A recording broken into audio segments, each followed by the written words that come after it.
Yangona bandeko babolingo makambo oyo ekokomela biso na mois de mai ndenge mama Sandra Pongo akoya po ete abeta ba concert na ye na ndenge asili kozwa chance vraiment ezali neti défi monene oyo nzambe atie liboso na biso.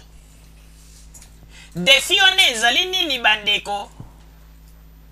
Ezali ete toza komona ndenge nini tozali koganga awa pona likambo ya ba femme violée. Wana nyonso tolakisi ete biso tozali na susi makasi pona likambo oyo etali ya ba mama. Pe tolingi komona te esika nini mama congolaise azali kosouffrir. Alors bandeko, tala sikoyo mama oyo azali koya, azali pe mama congolaise. Azali komema vi na ye kaka na mwa moke oyo nzambe apesi ye na miziki oyo azali kosala kobunda malembe lelo nzambe apesi ye chance po ete na mois de mai akoya awa po ete biso ba congolais tofungolela ye mitema po ete asala ba concert na ye. Pe après avoir kosala ba concert na ye pe azongi mboka azwa mwa kwanga pona kolesa bana na ye oyo azali na bango. Parce que biso moko tomoni ndenge nini biso ba congolais na poto tozali kolela po ete tolingi komona pasi ya ba mama te. Tomoni ba misusu ndenge bazali kobimisa mai ya misu balobi ete atala ba mama ndenge bazali komona pasi kuna na este. Mais oyo sikoyo aye pe kobeta azali mama congolaise aye aboyi kosenga na nzela, aboyi kokende kobetela bato bandako, me aye kosala nde mosala oyo nzambe apesi ye. Yango ete esengeli na biso ba congolais tofungolela ye mitema po ete ata toboyaki bandeko mosusu bayaki liboso po ete babeta, me mpona mama Pongo, Sandra Pongo oyo akoya po ete abeta ba concert na ye na Europe, tokanisa malamu, to réfléchir malamu po ete ba malamu oyo mama na ye asalaka na tangu ya deuxième république tobosa na yango ata moke te. Tolinga koparalyze pe mwana oyo te po ete bato mosusu lokola tolakisaki bango misapi, topointaki misapi na biso epai ya bato wana. Alors tolinga pe koparalyze kaka mwana oyo boye botala ndenge azali komema vi na ye na bana na ye aboti, azali kopesa bango kaka mwa kwanga na mosala na ye kaka ya miziki oyo ya likukuma oyo abetaka. Pe nzambe lelo apesi ye mwa chance, tala ete aye awa bandeko topesa ye ata mwa maboko tofungolela ye mitema, totika mama oyo abeta ba concert na ye po ete ezali neti pe to honore ame ya mama oyo abota ye mama Pongo Love na malamu nyonso tu oyo ye pe asalaki na tango ya deuxième république. Papa Roger napesi yo maloba. Merci mingi mama Rosalie pona kopesa ngai maloba. Bandeko babolingo kaka ndenge mama Rosalie awuti koloba. Il faut koyeba yango ete bandeko babolingo toyebi ete na mokili tango biso bato ya mokili tozwaka décision ezalaka pe na ba exception mosusu oyo toko bato bazwaka pe bakoki kosala na likolo ya décision oyo bazwaki. Bandeko babolingo toyebi malamu ete bato bapekisi ba concert awa na poto balobi ete Congo ezali na matanga po ete balingi te moto abeta concert. Et soki otali na kati na le makambo ya concert wana eloko oyo bazali kolobelela mingi ya makasi ezali nde likambo ya mwasi. po balobi ete bazali konyokola ba mama na Congo, ba femme violée ba makambo ndenge na ndenge. Parce que wana ba Congolais bazali kolobela mingi pona ko défendre cause ya mwasi, cause ya ba mama.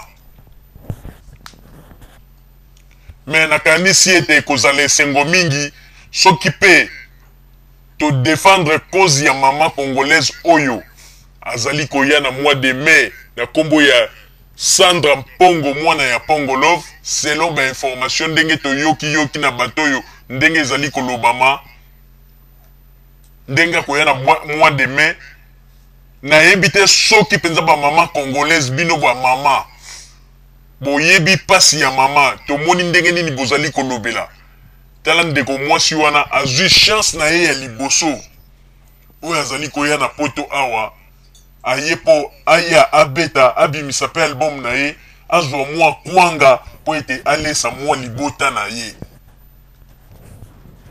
aboyi azala ndeko mwasi oyo azali kokende kotelema betaka ba porte de gauche à droite po ete bato bapesa ye mwa kwanga mais alingi abimisa motoki na ye moko po ete aganye mwa likuta na mosala oyo azali kosala.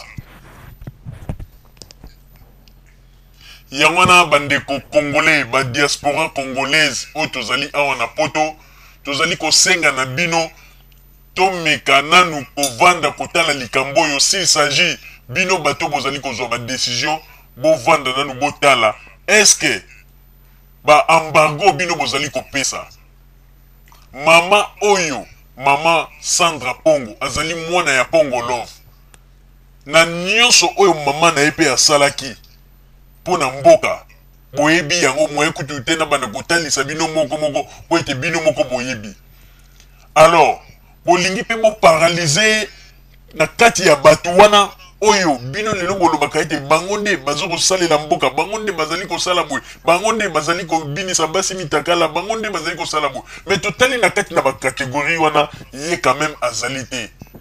Mais ezali pe mbala na ye ya liboso o Nzambe apesi chance po aya wana poto bandeko to fungolela ye motema. To fungolela ye motema to pesa ye chance wana po ete ye pe azwa mwa kwanga alesa mwa libota na ye. Tala kaka une fille orpheline de père et de mère. Eza facilité ezali pasi. Pona koyeba pasi wana ndeko, il faut que tuna na bato pe bakufela ba papa, bakufela papa na mama, batikala bango moko ndenge nini. Pasi wana esalaka. Toyebi biso nyonso ndenge nini mwana oyo Sandra Mpongo atikala na souffrance ya mikolo ebele na ebele. Alors ndenge Nzambe apesi chance aye po asala mwa ba tourner na ye azwa mwa likuta bandeko. Soki penza tozali bato mpenza ya mawa to bakisela lisusu pasi te likolo ya pasi oyo azalaka na yango déjà avant to pesa ye mwa chance to fungolela ye ba porte po ete asala mwa ba concert na ye na mwa likuta oyo akozwa akokende kolesa bana na ye oyo bozali komona na photo po ete to tinda ye te akoma moto ya bisenga abanda kobeta ba porte epai ya bakonzi ou bien pa bato mosusu po ete bapesa ye mwa kwanga ou bien mwa nini po ete alesa bana na ye tokanisa malamu bandeko nayebi ete ezali likambo moko tango mosusu bato mosusu bakoya mpona nini bino bolobi susu bo lever mesure wana tozwaki décision. Oui bolobi bien bosi bozwaki décision ezali malamu bosi bozwaki décision mais exception pe ezalaka na makambo mosusu parce que ka oyo ekomeli bino to oyo ekomeli biso ba diaspora ezali sokta moko oyo ete Nzambe atie biso devant les faits parce que tolobaki ete toza kolela pona basi ya Congo ndenge baza konyoka. Mais siko soki totali bien na baka oyo biso ba raison mingi bato bapesaki soki totali bien mama Pongo Sandra azali na kati na ba catégorie wana te ya ba raison oyo bato bapesaki. Alors une maman congolaise aye awa po abeta mwa miziki na ye azwa mwa kwanga po asunga bana na ye. Est-ce que tozali komituna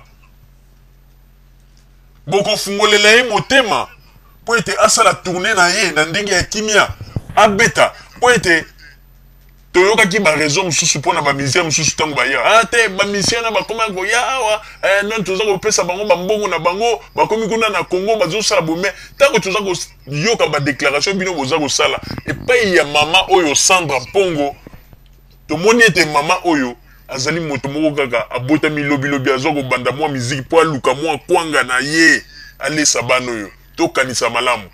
C'est une femme congolaise, donc maman congolaise oyo akoya po ete abeta mwa musique na ye bino na mwa un likuto bino bokopesa ye ezali lokola bénédiction monene oyo bino bopesi epa na ye ye akokende akomemela bana na ye akosombela bango mwa elamba akosombela bango mwa eloko kolia ezali bénédiction mpe mpo na biso bato tozalia tokanisa ata mwa moke na oyo mama na ye asalaki na ntango azalaki na bomoi yango na kosenga na ntango oyo po ete tozonga lisusu na kati na masolo na biso papa Botamba tiela biso nano mwa loyembo moko kuna na kote ya régie ebongo nsima tozongela masolo na biso s'il vous plaît.